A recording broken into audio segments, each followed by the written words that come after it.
He's crazy busy with leads. Leads and loans, not always the same thing. But it is true that more leads solve all problems. Mm-hmm. For every 10 leads you get, you should close 1.5 loans. It used to be 2.5. So why did the number go down? People shop more. It's in the news all the time. There's usually a better blend of purchase and refinance. Now it's 100% purchase. There's usually a better blend of move up and well-qualified buyers, but now it's almost all first-time home buyers. That's the reasons. So stop thinking about it. For every 10 leads you get, it's 1.5 closings. So if you want 3 closings, you got to have how many leads? 20, 35, 40. 20 for 3 closings, 40 for 6 closings. Now that's not counting prospects. Prospects are not leads.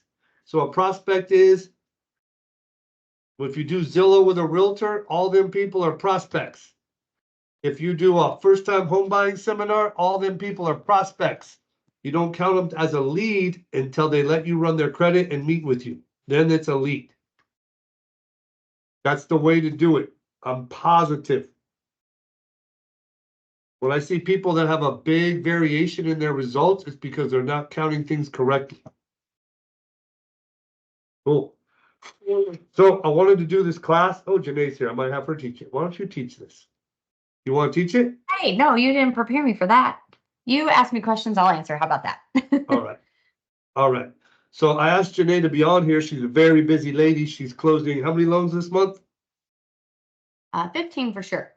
15 for sure. Who wants 15 loans? Raise their hand. So 15 loans times $4,000 is 60 grand a month, which is 720 a year. Who wants that?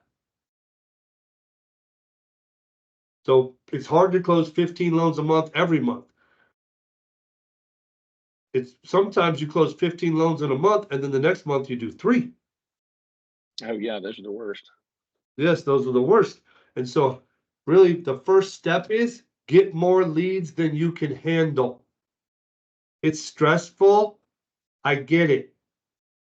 First step is get more real referred leads than you can handle. Not prospects, not like radio advertisement leads, not 20 leads from one realtor who says, call these people from an open house. Those are not leads. Those are prospects. A lead is someone who's a past client coming back to you, a past client referral, a realtor referral, or a business person referral. Like they call you and they say, Rudy, call Janae. She needs a home loan. I told her all about you. She's expecting your call. That's a lead. This is not a lead.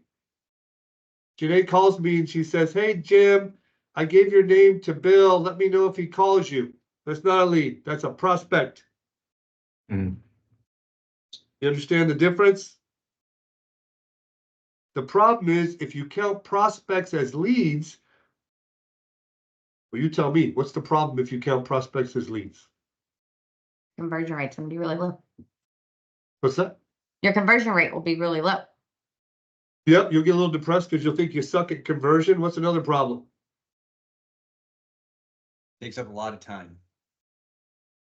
Well, I'm sorry to tell you, that's the job. So that part, too bad. You get prospects, you got to deal with them. What's the real problem? The real problem is you'll think you have more leads than you do, which will stop you from doing the activity you should be doing. That's the real problem. Like James, if it was the 15th of the month and you had 3 leads, would you panic? Yes. And if you panicked, would you do something about it? Yes. But if you had a lead tracker that said you had 40 leads, but really 37 were prospects and 3 were leads, you may not panic and do something about it. You might just run around complaining about the quality of your lead. And so it's super important you guys understand the difference. And if you're having realtors and you're unsure if they're a prospect or a lead that they're giving to you, go meet with the realtor and explain the difference that I just gave you. Like a lot of weak realtors will want you to filter through their prospects. Here's why that doesn't work. Okay? It doesn't work because the first point of contact was the realtor, right? Does this make sense? So if my point of contact is with Ryan, and we have no relationship with each other yet, because I'm just a prospect. I came to Ryan because he was a realtor, and I don't know how I found him, an open house or online or Zillow or whatever. So I reach out to Ryan, and then he's a realtor, right? Not Ryan, the loan officer. Ryan's a realtor. And then Janae, the loan officer, calls me and says whatever she wants to say to me. When I reached out to Ryan, the realtor, and Janae, the loan officer, called me instead, how do I feel?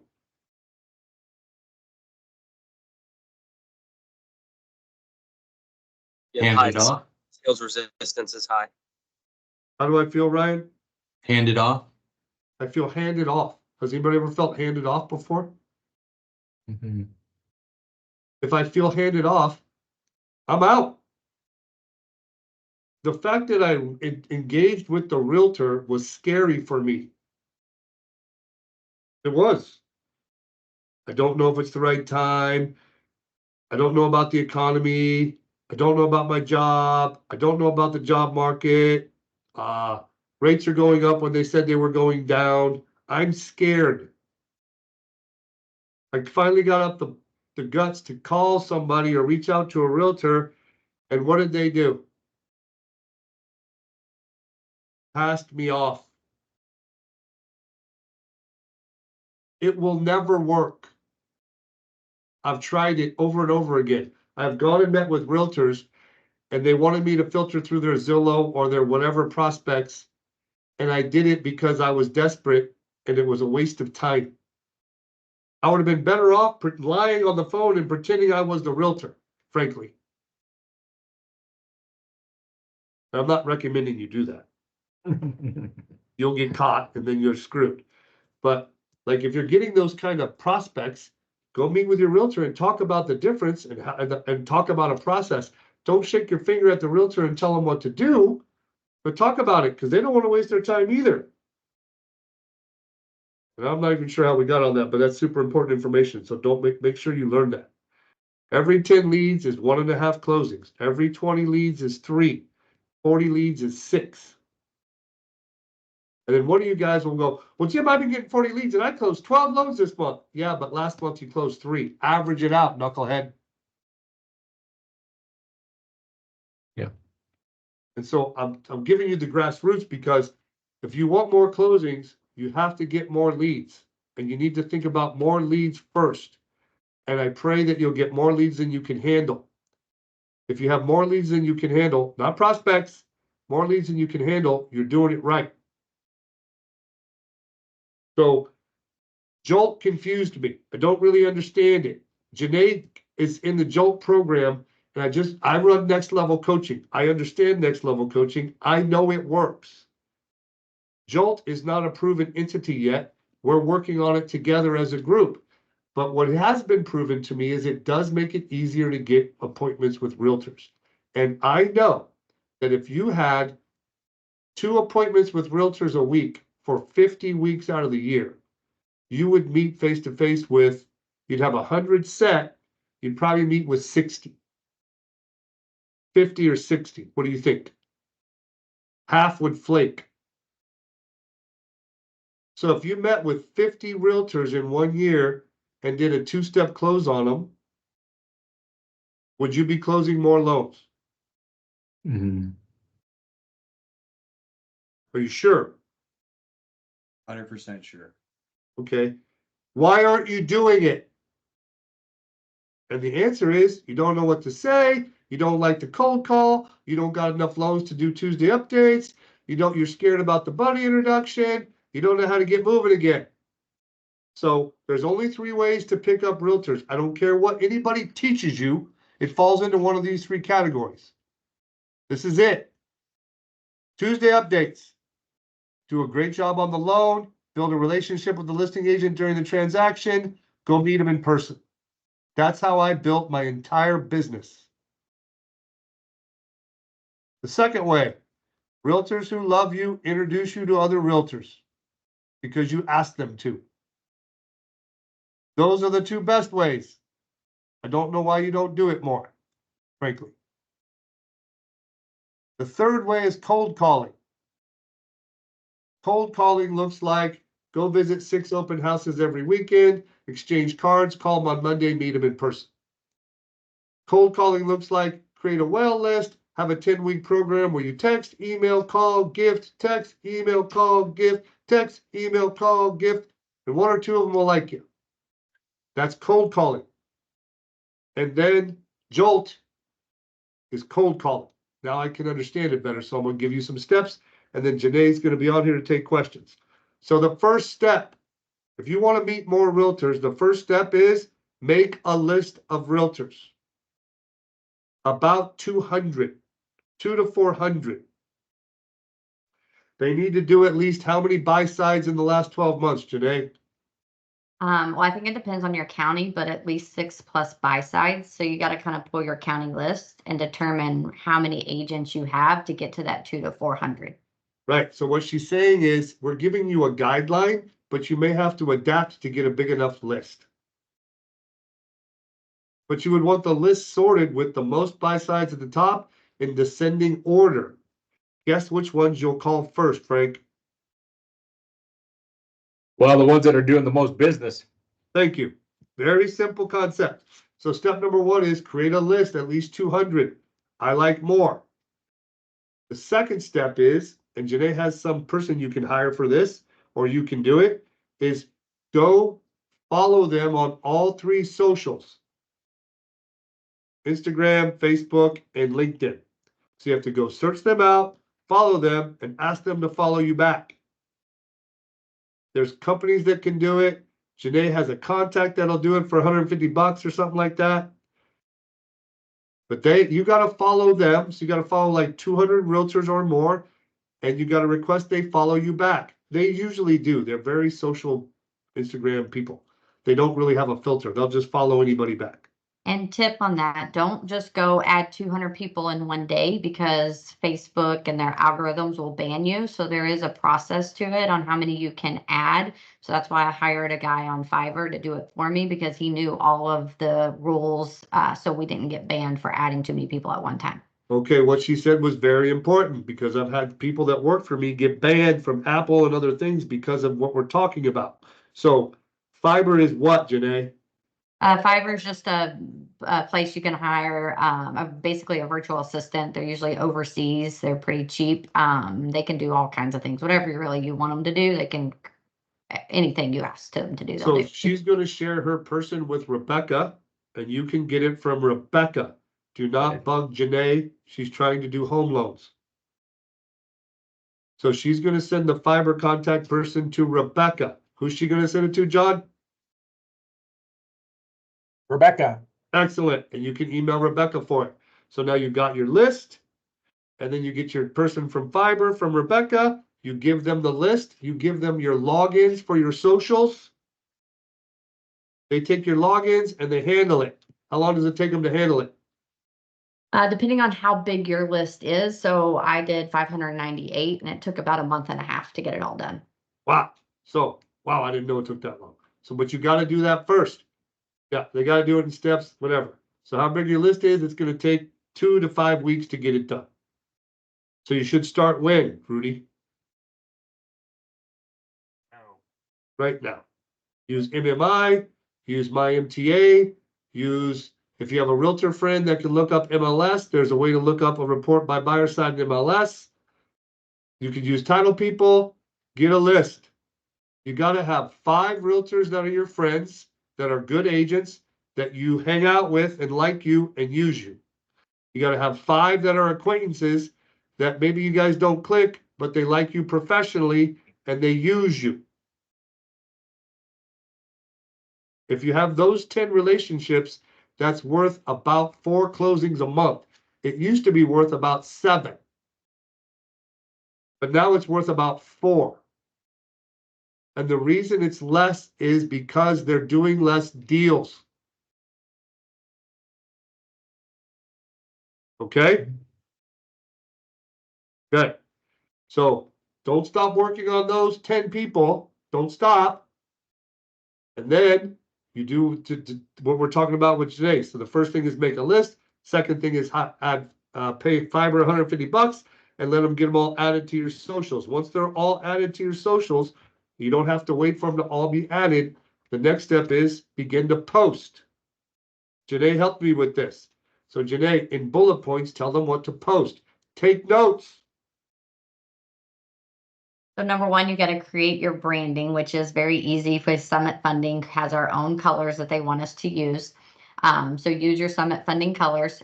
The key is to keep it consistent. So when they see your post, it's the same branding style every single time, because I call it buying a brain cell. I'm just buying them, and that they're seeing me outside of just, hey, I'm Janae and I saw it. Okay, What hold you on, hold on. So marketing will help you with that. It has the stuff. Your face has to be on everything. And your legal stuff. Go to marketing. They have a whole compliance, like little check sheet PDF document they'll send you. I use Canva. I love Canva. It's the easiest thing to create little cutesy little post things to do. I suggest upgrade Canva, because if you upgrade, it will save the branding in there. So it's very easy to do the colors, and it takes sometimes just a couple of minutes for me to kind of create something. What I create, I think, is what you're wanting, Well, yeah, Jim. so the first step is, remember your face has to be on every single thing you post. Yes. She's saying, make sure make sure you're compliant. Our colors and your legal NMLS crap is on there. Yes. So And our marketing department has things for that are all pre-made for you to post. And you just put your little face on there and your little license number on there. And then like there's 4 things that you told me that you post. So tell me what they are. Okay, I'm gonna try to remember what they are. So I remember, so don't worry. I got okay, you. all right. So I know the first thing I do is I do contract pending and closed property, because how many of us actually have contract pendings more than closed transactions, right? They fall out because they just decide to terminate the repairs, right? So my idea was, hey, I want to send as many contract pendings out there, and then also I get a second post when it closes, so it looks like and gives a perception that I'm super, super busy, and busier than sometimes I may really be. And it's the same graphic when I do it. So I've been following her, and you can follow her, so you can go back through all her posts and see what she posted, so you can learn from it. It's very simple. She posts when she gets a new contract. Yay, another contract pending for the Bowen team. And then she closed. I thought you did clear to close and closes, but contract pending makes more sense. And then when it closes, she does it again. So she's posting new contracts and when a deal closes. I know it seems simple, but her face is on it. And she's posting those. So she posts those 2 things. What else do you post? I always do a tip of the week. Basically, I pick a program, and I pick any type of program, and I just throw it out there. So that's another post throughout the week. So every Friday or whatever day, she's going to either post a loan program like an I-10 loan or a bank statement loan or the whatever DCSI loan or 3% down jumbo or whatever program we have, she's going to post about it. It doesn't matter what program. Or she's going to post a sales tip. Like maybe she Googles a sales tip for realtors and looks at one and likes it and posts it. So a program or a sales tip once a week. Right now you're all thinking, wow, that's too much. These people don't know you. They need to start to feel like you're everywhere without having to be everywhere. The 4th thing I told her to post is invitations to our monthly mastermind. At least twice a month, you should post an invitation with directions that they have to register to get access to our monthly mastermind, where we have a top realtor speak and teach. So how many posts do you make a week? Probably 7 to 12. Cool. It feels overwhelming to me. I'm wrong. Now, is this your personal? The same thing. Do you also post your kids and your family and all that stuff? Yes, I also always do family. Right, so no posting you on a bar in Mexico doing tequila shots. None of that. You post pictures of your family that are appropriate. You don't brag about all the vacations you go on and how cool you are because you got to go to Tahiti. Just cool, humble things. So now they're seeing you all the time. You got all these steps done. And then what do you do, Janae? You guys are all taking great notes. I'm positive. Are we moving off of social media? Yeah, we're moving on Okay. to the video.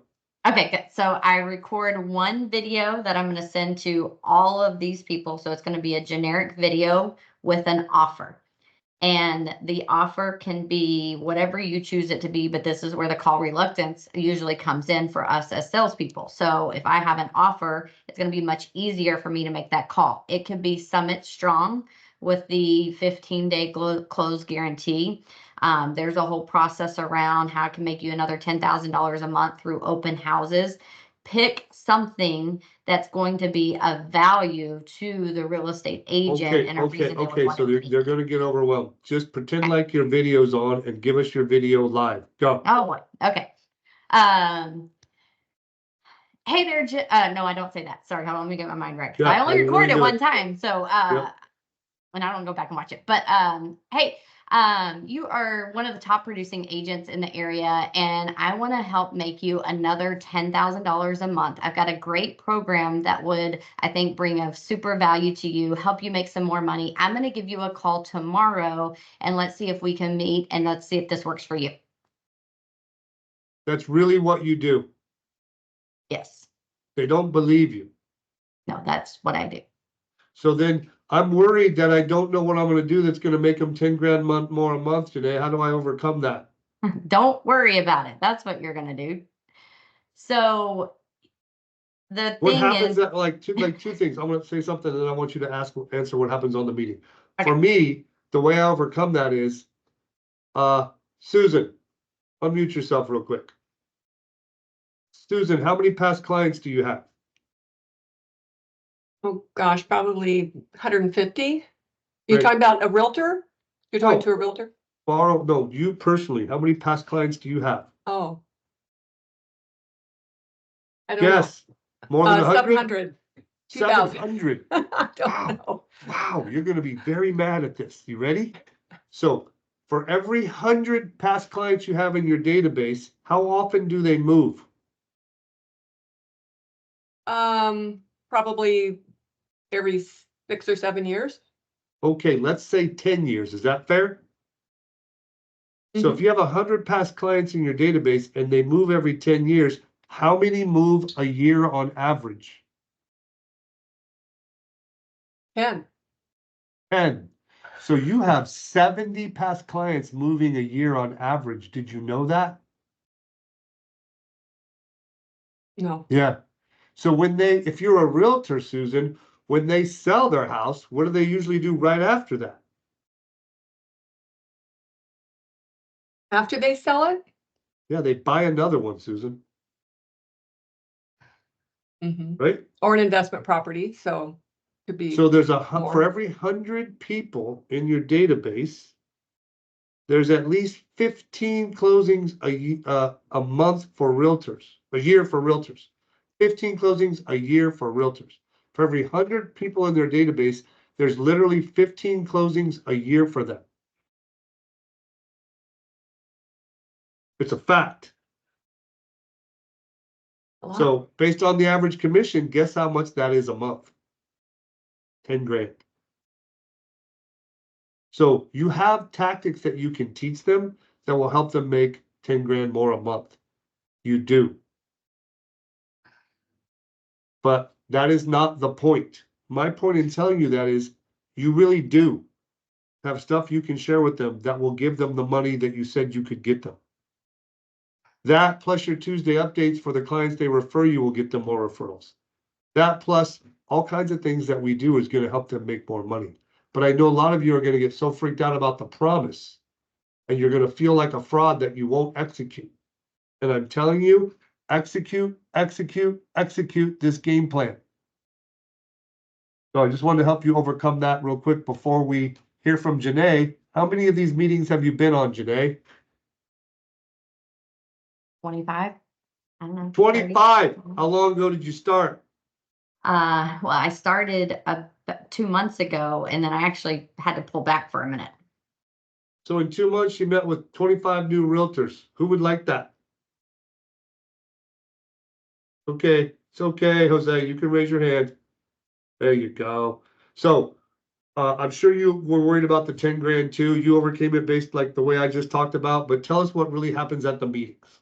Yes, so I show up at the meeting. I've told them I'm only going to do 15 minutes. I come to their office because it's a better conversion rate. They don't have to go anywhere or meet me at a coffee shop. What I found out when I started doing these meetings is that the offer that I called about never comes up. So we got stuck in our head, and I did the same thing you did, is what am I going to offer? Can I really bring value of $10,000 more a month? But when I got to the meeting and started doing it, it actually didn't even come up. So that was the cool thing. So it was a perception in my mind that I thought I was going to have to actually present something in the meeting. The meeting didn't go 15 minutes. Majority of them are usually 45 minutes to an hour long. You'll So know if you should leave in 15 minutes. Sometimes they'll be rude to you and you'll want to leave. I would leave. yes, I've had those. I would. And sometimes your information will be wrong and they ain't never done a transaction. It'd be a pretty quick meeting for me, like about 5 minutes. So like at your meetings, if you haven't watched the two-step close that I teach or the version that Todd teaches, watch them. Because that's a whole nother class is teaching a two-step close. But Janae, like what I recommend for people is they bring a blank piece of paper to the meeting. Okay, and down the left side, they write bullet points for the process of a two-step close. So the first one is honor. So you give some honor, like thank them for their time, make some compliments to them about their business that you learned about. I'm gonna tell you my steps, and I want to see if Janae follows it. There she goes. Here's her notes.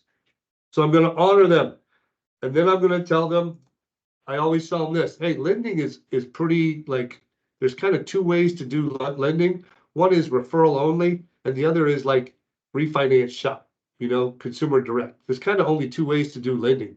But real estate is very different. You could do investors, you could do first-time homebuyer seminars, you could do open houses, you could do networking event, like you could be a special, like a probate person. Like there's all different ways to do real estate. Tell me how you do it. And then let them blab and say, wow. Right? So now they're talking about themselves. And then I say, the market's changing. It always changes, but it sure feels like it's changing right now. So I write a triangle because that's the delta in math. So it reminds me to talk about change. So in the market right now, what's your biggest frustration? And I let them tell me and I ask why? It gives me something to help them with. And then I say, I'm sure you have a lender. With your numbers you have, I'm sure you have a lender. What's your favorite thing about your lender? What do they do that you just love? You love that helps your business. It will tell you what's important to them. But you got to do. And then I say, what's one thing you would change about the company that your lender works for? What's one thing you would change about the company your lender works for? Because now I'm not attacking their friend that's a lender. I'm attacking the company they work for. Because I guarantee you, if a problem happened on the loan, the lender probably blamed their own company versus taking ownership themselves. So now they're going to say, well, they really are backed up in this, or they really over conditioned files, or whatever. And then why? I go like 7 deep. Why does that bug you? What would be different for you, your business, if that wasn't the case? Then what would happen? Then what would happen? Then what would happen? And you really got to go deep, guys. Like you got to spend time on these two-step closes and get them emotional. Well, Jim, I'm sick and tired of getting people pre-approved, and then I go show them property, and then some underwriter adds some stupid condition that's not supposed to be there. My loan officer says it's dumb, and then I don't get to close. Well, we both know the loan officer sucks if they say that, right? So you got to get them mad and emotional by digging in on the whys. And then I'm taking notes, And then if I really want their business, I'll ask them this magical question. What's one project you've been meaning to get done in your business that you just can't find time to do? Why? And then if they're qualified, which means they're big, I'll do it for them. If they're not qualified, I don't ask that question. Because what the biggest thing I can tell you before Janae tells us what she does is this. In the past, when I've gotten heavy on going to these meetings, I've overpromised and overcommitted to people and then never followed through. And then I was embarrassed to reach out to them again, and it ruined my reputation. In the moment, I got excited and would overcommit myself and overpromise to do all these things. And then I'd get back to the office and be dealing with loans and dealing with my family and dealing with my kids and dealing with my health and dealing with whatever. And then 2 weeks would go by and I ain't done nothing. And now I'm so embarrassed I'm trying to avoid them. Don't do that. So that's my advice, but I want to hear what Janae does at her meetings because she's the one who's really doing it right now. Go ahead, Janae. Yeah, no, I do the exact same thing because I don't have time to do all these little things for all these different agents.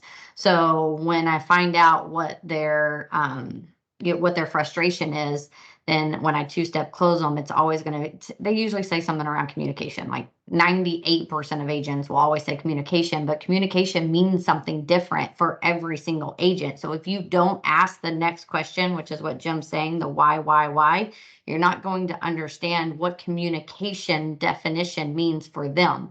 So if I've got an agent that says, oh, I want to be responded to a text message within 2 hours, then my two-step close to them is going to be that I will respond within 2 hours. They have a hotline that they can text, so they always get me or my team. So somebody would always be texting them back. And that would be how I would close them. That's not any extra work for me. I already do it now. So when I close them, then now I've got a plan of exactly what's going to do that cause no extra work.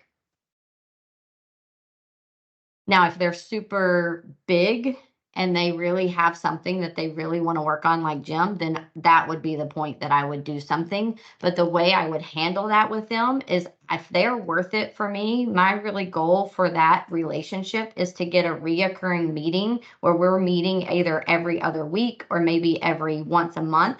So then I'm in front of them once a month, no matter what. And this is a Robin thing. She did it for years, where her top producers, right, she meets with, and she has a first Monday of the month coffee at 7:30 in the morning. I do the same thing on the ones that I actually want a long-term relationship with. And that's where I would work on whatever their problem was or their thing that they haven't been able to do. I would do it in that meeting because now I'm a partner with them and they look at me as the value of helping them overcome whatever it is that they haven't done yet.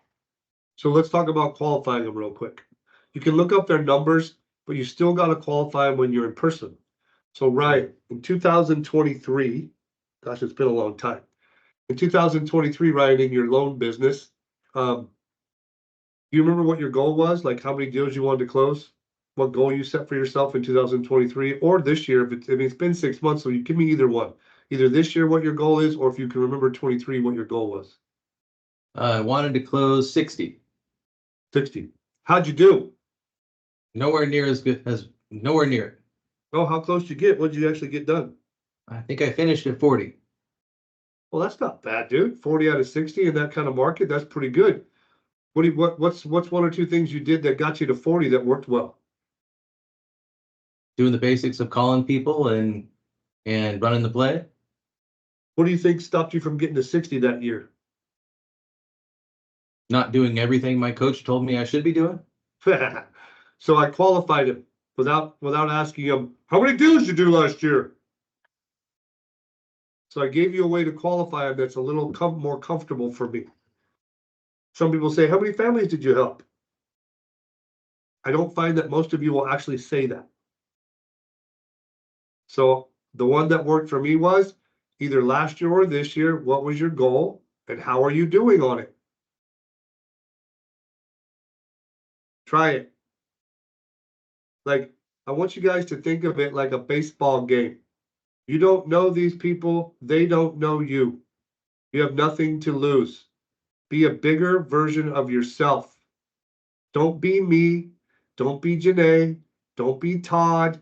Don't be Robin. Be you, just a little bigger version of yourself. So like the way I think of it when I go into these meetings, I literally think of it like this. Anybody play baseball when they were a kid? Or watch baseball, baseball fans? Great. Too bad I'm going to explain it. There's 9 innings in a baseball game. When you go up to bat, 3 strikes and you're out. 4 balls and you get a walk, which means you get to go to first base free. Everybody got it? So I literally visualize going into a meeting like this. It's the bottom of the ninth. The game is tied. There's 2 outs. I'm at bat. The count is 3 balls and 2 strikes. For those of you not following, that means I get 1 more pitch. So in that situation, there's 2 kinds of people. There's the first kind that pray for a ball. The bat ain't gonna get swung no matter what. That ain't me. I'm swinging no matter where it is. I ain't going down like no sucker. I'm gonna take a swing because at least I gave it my best. And when you guys go into these meetings, I want you to think of it like that. Take a swing. Be bold. Ask the questions. Do the 7 whys. It's uncomfortable when you do it right. If you're doing the whys properly, you should be nervous and wiggling in your seat. Because they're like Janae, why is communication important to you? Like, you like communication from me. You like communication on your loans. You like our pipeline meeting. Why do you like it?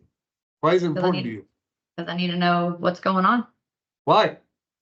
Because I need to I make know sure it we're seems closing simple. Everybody on time. needs to know what's going on, but why is it important to you? Because it needs to close on time. Okay, all deals need to close on time. Why is it important to you to close on time? Because I have a relationship with this agent, and if I don't close on time, I'm going to lose the relationship. And I worked Oh. 2 years to get it. Yeah. And why would it bug you to lose the relationship? Because I worked 2 years to get it, and it's just ruined over closing a day late or closing ugly at the last minute. And I got to go work and find another one. I know, but you're good at that. So why does it bug you? Like, really, really, really, don't bullshit me. Don't role play me. Why does it bug you? Because then you're taking money out of my pocket because now I've lost a relationship and that's a deal closed and I need to close deals. You lose money. Money. Why does that bug you? Because I have a 17-year-old boy that drives and about to be a 16-year-old, and I got a lot of expenses that I need to cover for them kiddos. Oh, a lot of pressure. It is a lot of pressure. I can keep going and I can make her cry. I promise you I can. I'm not going to do it to her right now. Thank you. But I would keep going and start talking about money a lot. And I would talk about budgeting systems and future and plans. Because no other loan officer will. And now I've connected with her emotionally. Listen, I was making, when I first started being a loan rep, I wasn't making much money. I had my Volkswagen Jetta repoed with my girlfriend standing right there. I had 30 grand in credit card debt. And I never thought I would ever pay it off. I had to borrow money from my dad and pay him back $1,000 a month. And every first of the month at 7 a.m., he called me and asked me a question. Am I going to be happy or am I going to be mad when I go to the mailbox? I swore I'd never borrow money from my dad again, and I never have. But I bumped into this guy who taught me a budgeting system. And only because of that have I been able to save some money and not stress so much about money. Now, I still stress about money, but man, it's a lot less. Can I share it with you? Because when he taught me, he said, the only thing I require is you got to teach other people. So I know you're worried about money and closing on time, and I'm going to help you with that, but I'd like to also help you with your budget. I don't sell nothing. I just give it to you. It's a struggle. I'll be here with questions. No one talks about money. We spend 100 hours a month trying to make this dang money to take care of our families, and no one talks about it. No one shares about it. So if you're comfortable, I'd like to teach you. You think I'll get her business? Mhm. Do it like that. I calmed down. I slowed down. I paused, and I told a real story. But that can't happen if you don't do the 15 whys before. Because it would have just been about communication. And you would have made the assumption, well, of course, communication is important to everybody. Oh, I totally get it. Yeah, we're good at communication too. We just Tuesday updates. That's crap. That's being a pitch man. You got to get a connection. Like, use her steps, the steps we gave you. Make the list, do the social media, record the video, send the video, call the next day and set meetings. And when you go to the meetings, take a damn swing. Be a bigger version of yourself, ask the tough questions, go way deeper and share some pain and then solve something. You will do more loans and it's more rewarding. I got to tell you. So we don't have much more time yet. Janae, first of all, thank you. You were awesome. Ask us any questions and then we will wrap up.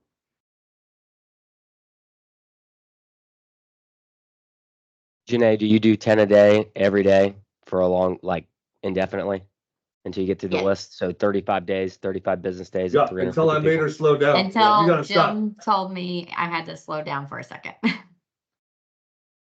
Why did you have to slow down? Because I was getting overwhelmed and I was working a lot of extra, working tons of hours. I've actually been working a lot, but and I couldn't keep up. So I had to pull back for just a minute because it was a lot. So, But that doesn't Kristen, mean I don't restart, right? Like Yeah. it's going back I to said, hey, instead of every day, do 2 or 3 days a week. Pick one. right. But listen, if I gave you all 2 sit-down meetings with realtors a week, 50 weeks in a row, you would blow up.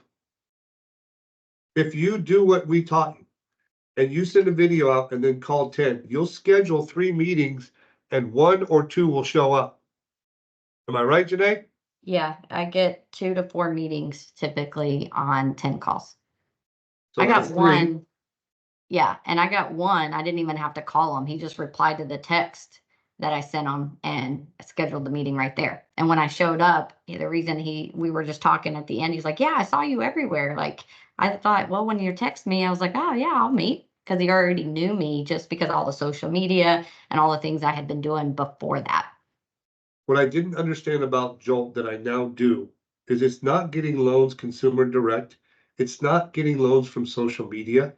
It's getting opportunity to meet with realtors easier and faster with less effort. Like if you text 10 realtors and tell them you're going to call them tomorrow, you know what you're probably going to do tomorrow? You're probably going to call them. And that's really what we're talking about. How can we get you to call realtors you don't know? Because I told you the best is Tuesday updates, the second best is introductions. And you have to do some cold calling. But how do we make it not feel like cold calling? And this is how. Other questions before we wrap up? Yeah, Art. one. Janae, are you doing all this on like a personal Facebook page or are you doing a business page or what? I do both. I primarily post on my business page, but then I will every so often share to my personal page, but I'm trying to drive them to my business page is So what does I'm it trying really to do. matter? No, Janae, it do you doesn't think- matter. But it's my Instagram's my personal page, LinkedIn's personal, like all that's personal stuff because you don't have Like So go what through, about- if you got weird stuff on your social media, I don't think any of you would. But if you're younger and you go on vacations and you like to take pictures of not good stuff and post it, go through and delete all that crap off your social media, please. Like, your brand matters. Like, we're business people. So even if you're like, even if you do a business and a personal, a guy like me is gonna look up your personal just to see who you really are before we meet. So I don't think it matters whether you do it all on your personal or if you do it like Janae. Either way, be aware of what you post is on there for a long time and get rid of it. And what platforms are you going to, Janae? Facebook, Instagram, and LinkedIn. LinkedIn? Oh, Mhm. LinkedIn, all three. wait for it. You gotta do all three.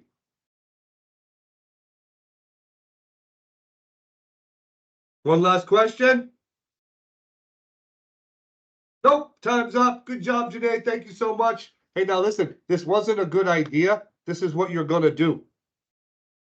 Execute, execute, execute. Don't think, don't call nobody and ask them if it really works. Don't call nobody and say, I heard this from Jim. Do you think I should do it? Just do it.